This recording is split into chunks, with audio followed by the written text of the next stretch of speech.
Di ba may built-in ATS na C1 Solar Hybrid Inverter? Bakit may separate ATS? So, what's up mga kabiyahe? So, solar update na naman tayo. Another question, same day. Kaya ito lang din yung suot ko. So, next question. Ito nga pala ay galing kay Jensam. Yun. So, nagtanong siya bakit meron ako external ATS kahit na meron naman itong built-in ATS. So, the main purpose po kaya mayroon ako external ATS kasi pag magme-maintenance ako dito. For example, lilinisan ko to or basta meron akong gagawin or baka lumuwag yung mga tornilyo niya. Basta magme-maintenance ako para safe, no? So, ngayon, pag internal ATS yung gagamitin ko, hindi ko pwede galawin to. Hindi ko to pwede i-off kasi pag in-off ko ang inverter, pati yung internal ATS niya ma-off. So, ibig sabihin, wala akong ilaw sa bahay. So, hindi ako makapag-maintenance. Gamit ako ng flashlight or ganun. Basta pag in-off ko to, pati yung sa ilaw namin sa bahay, lahat na naka-load dito ma-off. So, ibig sabihin, walang kuryente sa bahay.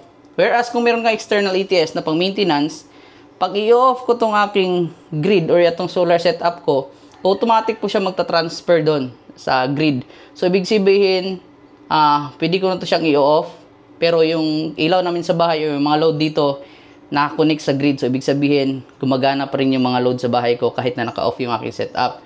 So, ito po yung nakagandahan pag meron kang external ATS kasi for maintenance purpose. So, ayun po. Sana po, nasagot ko po yung tanong. Ngayon, so, ibig sabihin ba, hindi ko na magagamit yung aking internal ATS. So, sampulan ko po kayo. Basta ganito. Pag nalubat yung battery ko, automatic pa rin yan, no? Hindi to gumagana, hindi yan magti-trip. Automatic po yan. Ito po yung gagana kasi na-try ko na po yan.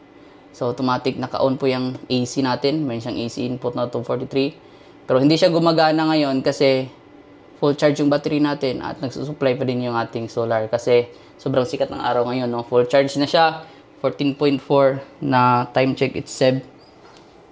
Ano bang oras ngayon? 11:20. So, ayun. So, yun po yung function ng external ATS. So, sana po nasagot ko po yung katanungan nyo. So, this is Biyahe na Ran. See you for more solar updates. So, next question na naman tayo.